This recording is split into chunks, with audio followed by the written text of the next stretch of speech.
gözleri, elə özləmişəm ayana səni.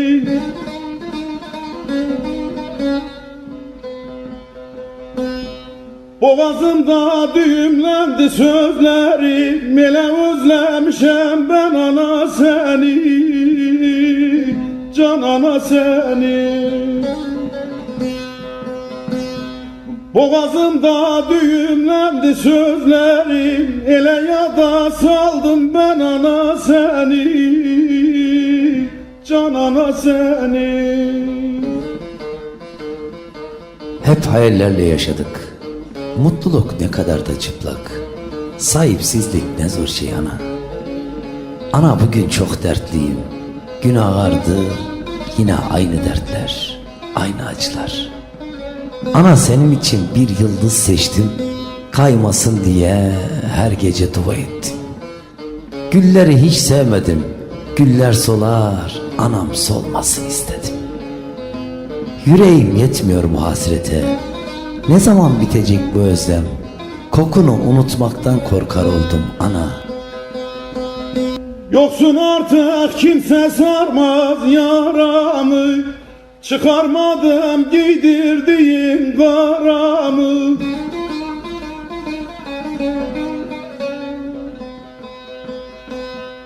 Tabipler toplanmış arar çaramı, elə özləmişəm ben ana səni, can ana səni.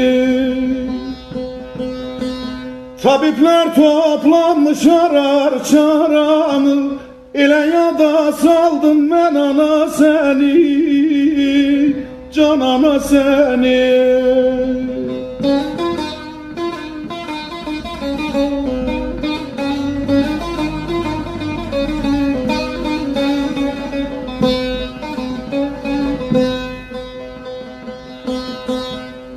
Geldim uyan mezarının başına, yüzüm sürdüm toprağına taşına.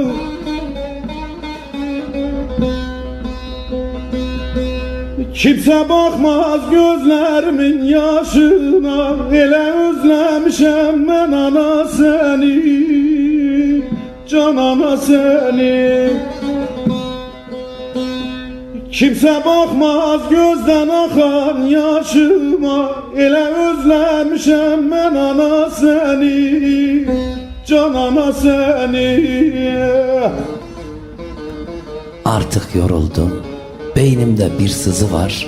Kalbim tekliyor, saçlarım da bembeyaz oldu ana. Küçükken ne kadar da mutluyduk, şimdi sevinçlere hasret kaldık.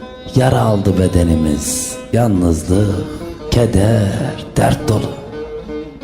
Sabah yavrum hastaydı, bir garip oldu yüreğim. Ciğerindeki sızıyı şimdi daha iyi anlıyorum. Yavrum hastayken dağılıyorum, savruluyorum ana.